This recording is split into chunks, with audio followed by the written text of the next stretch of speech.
Hello friends, मैं इसके Saini MSc group में एक बार और आपका स्वागत है। और 12 ज्योग्राफी क्लास के अंतर्गत आज हम लोग पढ़ेंगे अपवाह तंत्र।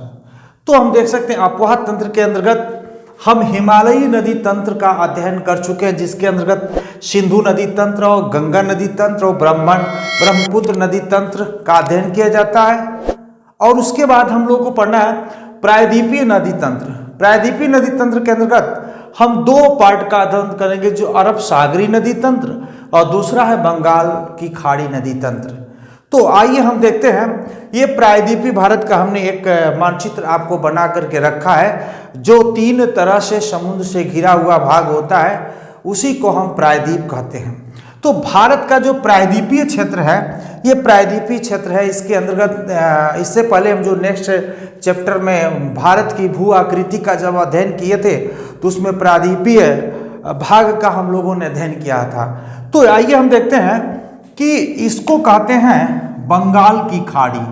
यह है आपकी बंगाल की खाड़ी है, और ये है आपका अरब सागर। अरब सागर तो इसके हमको प्रायद्वीपीय नदी तंत्र के अंतर्गत अरब सागरीय नदी तंत्र का अध्ययन करना है, और जो दूसरा पार्ट है बंगाल की खाड़ी नदी तंत्र का अध्ययन करना है। तो सबसे पहले हम यह जानने का प्रयास करते हैं, यानी हम कह सकते हैं कि जो प्रायद्वीपीय भारत की नदियां अरब सागर में गिरती है, उसको हम अरब सागर नदी तंत्र कहते हैं, और जो नदियां बंगाल की खाड़ी में गिरती है, उसे हम बंगाल की खाड़ी नदी तंत्र कहते हैं। तो सबसे पहले हम देखते हैं कि कौन सी नदी किस खाड़ी तंत्र में गिरती है। तो पहला हम देखते हैं कि अरब सागर के अंतर्गत नर्मदा नदी का नाम सुनेंगे। हम एक एक करके यहाँ पे लिख देते हैं। नर्मदा नदी, ताप्ती नदी, शरावती नदी, ताप्ती नदी,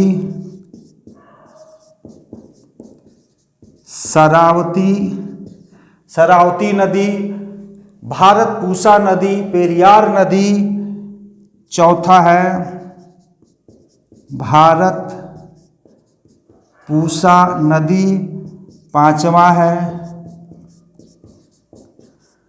पेरियार नदी। बहुत सारे छोटे बड़े भी नदी है इसमें, जिसमें हम देख सकते हैं कि भादरी नदी हम देख सकते हैं, काली नदी, उसके बाद एक और नदी बैतरणी नदी की भी बात करते हैं। 8 बैतरणी नदी।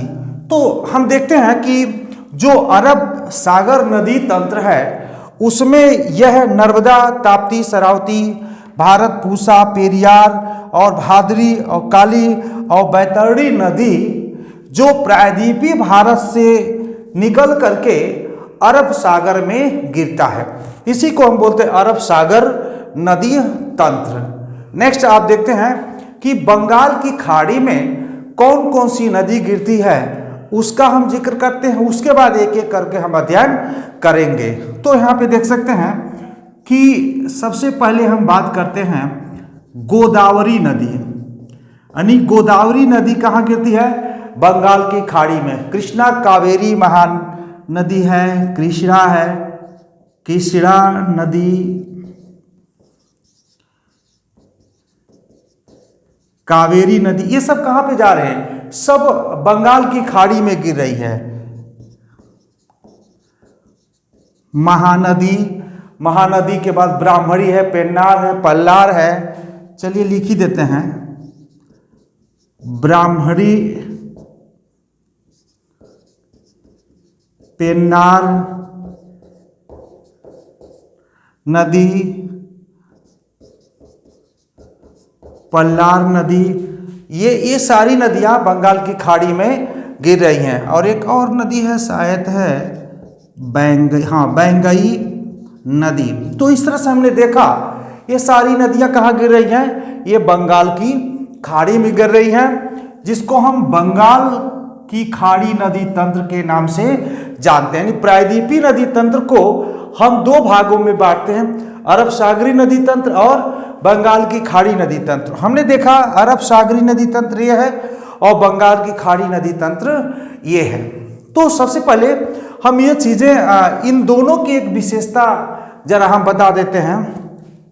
बंगाल की अरब सागर नदी तंत्र के अंतर्गत जितनी नदियां इस प्रायद्वीपीय भारत से हो करके इस अरब सागर में गिरती हैं, वो ज्वार नदमुख का निर्माण करती है। किस चीज का निर्माण करती है? यह ज्वार नद मुख का निर्माण करती है, जिसको हम एस्यूरी कह सकते हैं। इसको हम एस्यूरी कहते हैं।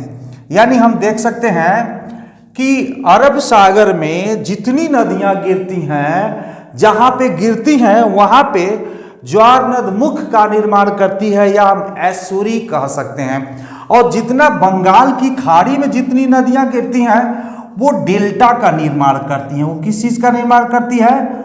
वो डेल्टा का निर्माण करती हैं। अब डेल्टा का निर्माण क्यों करती है और एस्यूरी का निर्माण क्यों करती है? तो देखते हैं। जितनी नदियों की लंबाई अधिक होगी, उस नदी में जो बहाव होगा, फोर्स होगा, वो थोड़ा सा धीमा होगा। इसलिए जब नदियां अपने साथ बहुत सारे जलोढ़ ला करके और ऐसे बहा देते हैं, और जो एक मैदान का निर्माण होता है, इसी को हम बोलते हैं डेल्टा। इसी को बोलते हम डेल्टा। और जो बहुत सारी नदियां, जैसे इसमें फोर्स ज्यादा होती है, अरब सागर में गिरने वाली जितनी नदियां होती हैं उसमें फोर्स बहुत ज्यादा होती है, और इसमें फोर्स बहुत कम होती है क्योंकि यह बहुत लंबी नदी होती है। यहां से गंगा नदी की भी बात करते हैं, आकर के बंगाल की खाड़ी में भी गिरता है, जिसकी लंबाई सबसे अधिक है, 2525 किलोमीटर भी जिक्र करते हैं। तो यहाँ पे देखते हैं अरब सागर में जो नदियां गिरती हैं, ज्वार नदमुख का निर्माण करती हैं या एस्यूरी का निर्माण करती हैं। यानी जब इस नदियां इसमें गिरती हैं आकर के, तो बहुत फोर्स के साथ अपने साथ जो मिट्टी लेके आती हैं, वो यहाँ पे क्या होता है कि बहुत ज्यादा गड्ढा हो जाता है और यहाँ पे पूरी तरह से मिट्टियां जम जाती हैं। तो इसी को कहते हैं ज्वार नदमुख या एस्यूरी कहते हैं। तो इस तरह हमने देखा, कभी कभी पूछा जाता है कि अरब सागर में गिरने वाली नदी कौन सी आकृति बनाती है, तो हम बताएंगे एस्यूरी या ज्वार नदमुख का निर्माण करती है। और डेल्टा का निर्माण कहाँ होता है, तो हम बताएंगे कि बंगाल की खाड़ी में जितनी नदियां गिरती हैं वो सभी डेल्टा का निर्माण करती हैं। तो आइए सबसे पहले हम अध्ययन करते हैं गोदावरी नदी का। आप चाहे तो स्क्रीनशॉट ले सकते हैं कि कौन सी नदी किसमें गिरती है, ले लिए होंगे। अब मैं इसको इरेज करता हूँ। इरेज करने के बाद मैं एक एक नदियों को बताने का प्रयास करता हूँ। ये मैं मिटा देता हूँ।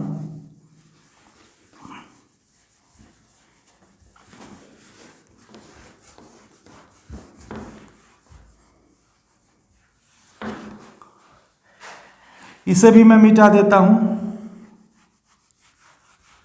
क्योंकि बहुत सारे मैटर लिखने होंगे तो थोड़ा सा दिक्कत होगी। मैप मैंने ऑलरेडी इसलिए बना रखा है कि जिसको आप मैंने समझाने में ज़्यादा समय ना लगे। तो सबसे पहले बात करते हैं हम गोदावरी नदी की।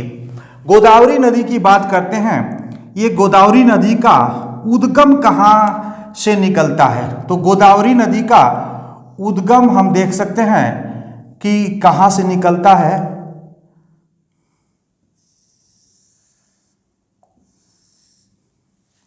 ये देखिए, गोदावरी नदी का जो उद्गम है वो नासिक के पास महाराष्ट्र में, यानी हम कह सकते हैं गोदावरी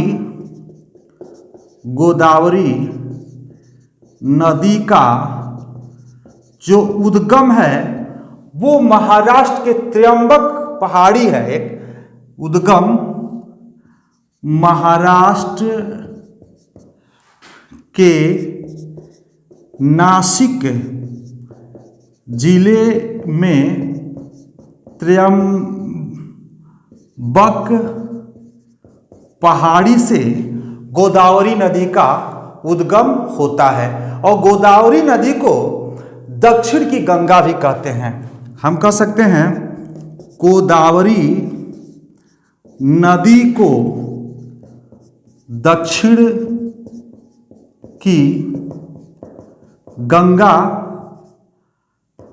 भी कहते हैं। देखिए ये 3 राज्यों से होकर के गुजरता है। ये महाराष्ट्र से निकलता है और तेलंगाना को आधेयात से होकर के गुजरते हुए ये जो आंध्र प्रदेश है, आंध्र प्रदेश क्रॉस करते हुए यह डेल्टा का निर्माण बना करके पश्चिम बंगाल की खाड़ी में जाकर के ये गिर जाती है, बंगाल की खाड़ी में। ये गोदावरी नदी है। यहाँ कहाँ से निकलती? गोदावरी नदी का उद्गम जो है महाराष्ट्र के नासिक जिला में त्र्यंबकम पहाड़ी है, वहीं से गोदावरी नदी का उद्गम होता है जो 3 राज्यों से होकर के गुजरता है। यह 3 राज्यों से हम कह सकते हैं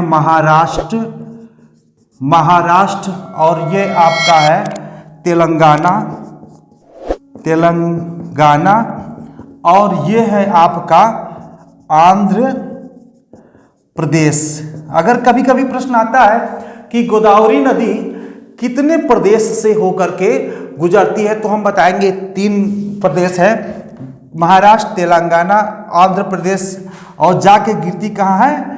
बंगाल की खाड़ी में जाकर के गिरती है। यहाँ पे देख सकते हैं ये आपका महाराष्ट्र है, ये आपका तेलंगाना है और ये आपका आंध्र प्रदेश है और ये आपका बंगाल की खाड़ी है जो जाकर के यहाँ पे गिर जाती है। तो और क्या प्रश्न बन सकते हैं गोदावरी नदी से?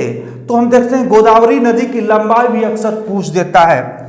गोदावरी नदी की जो लंबाई है वो 1465 किलोमीटर है, 1465 किलोमीटर है और इसमें जो जल ग्रहण करने की क्षमता है 3.13 लाख किलोमीटर है।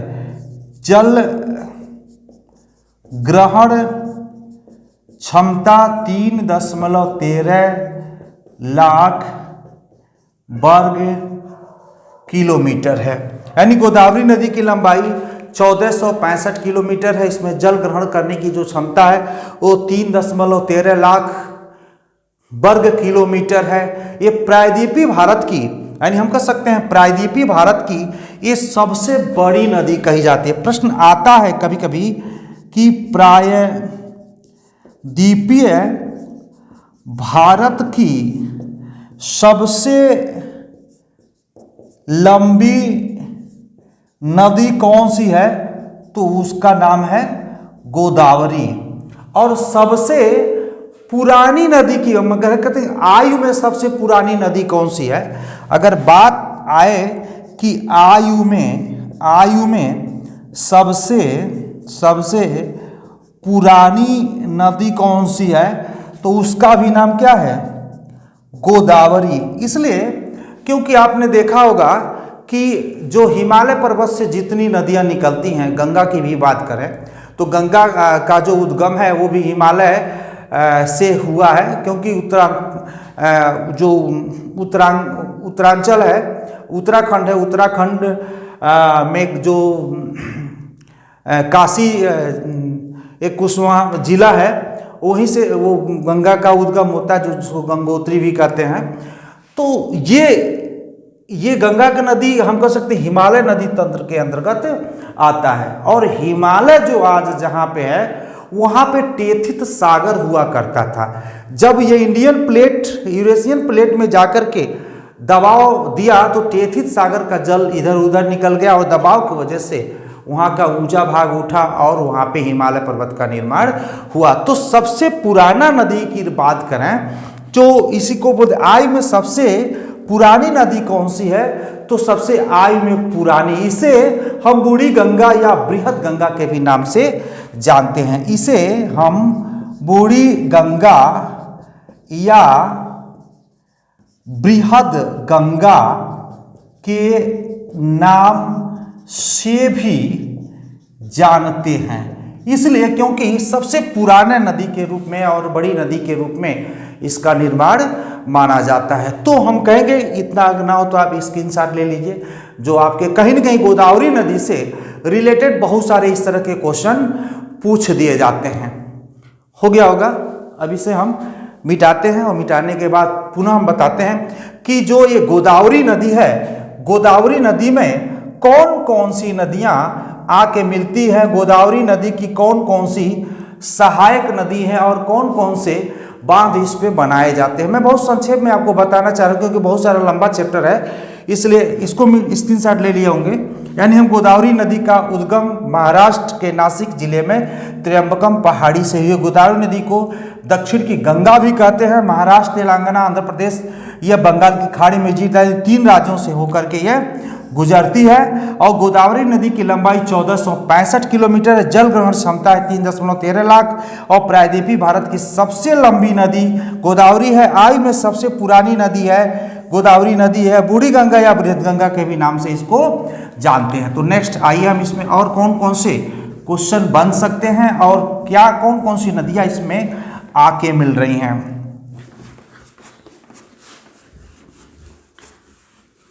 किसी भी प्रकार की अगर कोई दिक्कत अगर आपको महसूस हो रही है तो आप कमेंट बॉक्स में लिख सकते हैं और मैं प्रयास करूंगा कि आपकी समस्या का समाधान करूं।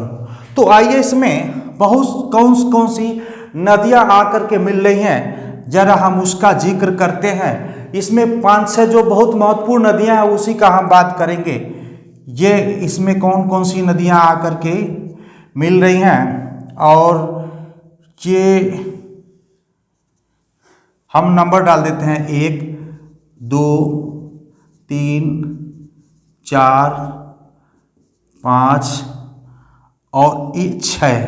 ये 6 का नाम यहाँ पे लिखते हैं जिससे आपको समझने में दिक्कत न हो। पहला है दुधवा नदी, ये 1 नंबर का है, ये दुधवा नदी। और ये दूसरा नंबर को हम पूर्णा नदी भी कह सकते हैं। तीसरे नंबर की अगर हम बात करें तो इसको प्राणहिता नदी के भी नाम से जानते हैं। और चौथे को हम पेन गंगा नदी के भी नाम से जानते हैं। और जो पांचवा इसको हम बोलते हैं, हाँ अच्छा सॉरी, इंद्रावती नदी है। ये जो है ये बाईं भाग का नदी है। ये अगर ऐसे हम कर लें तो ये हमारा भाग बायां हो जाए और नीचे वाला भाग क्या हो जाएगा, दायां होगा। यानी गंगा नदी के गोदावरी नदी के बाईं तरफ बहने वाली जो नदियां हैं, बाईं तरफ मिलने वाली जो नदियां हैं, ये 5 जो हमने आपको बताया। और छठी में मात्र एक है जो मंजरा नदी है। छठवीं जो है एक यह मंजरा नदी है। ये जो मंजरा नदी है जाकर के इसी गोदावरी नदी में जाकर के मिल जाती है। तो हमने देखा कि इस गोदावरी नदी की ये जो 6 बड़ी सहायक नदियां और छोटी छोटी बहुत सारी नदियां हैं। जो मुख्य नदियां हैं ये दुधवा नदी है, पूर्णा नदी है, प्राणहिता नदी है, पेनगंगा नदी है, इंद्रावती नदी है। और जो ये दाईं तरफ का ये कौन सी है, ये दाईं तरफ की नदी है। ये जो नदी है मंजरा नदी है, देख सकते हैं ये राइट हैंड दाईं तरफ की नदी है जो जाकर के गोदावरी में मिलती है। और सब एक दूसरे जाकर के फिर से क्या करते हैं, बंगाल की खाड़ी में जाकर के मिल जाते हैं। एक प्रश्न आता है कि गोदावरी नदी पे कौन कौन सी परियोजना का निर्माण किया गया है। तो यहाँ पे देख सकते हैं कि यहाँ पे एक परियोजना का निर्माण किया गया है जिसको हम रामगुंडम परियोजना के भी नाम से जानते हैं, जिसको हम रामगुंडम परियोजना के भी नाम से जान सकते हैं। और एक और है पोचमपाद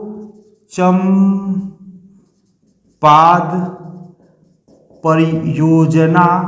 ये दोनों है आपका आंध्र प्रदेश में, ये दोनों परियोजना है। तो इस तरह से हमने देखा कि गोदावरी नदी पे दो परियोजनाएं जो है, एक रामगुंडम परियोजना है और पोचमपाद परियोजना है। एक चीज और है कि गोदावरी नदी के किनारे ही आपका ये नासिक शहर बसा हुआ है। अगर आता है कि नासिक शहर किस नदी के तट पे बसा हुआ है, तो हम बताते हैं गोदावरी नदी के तट पर बसा हुआ है।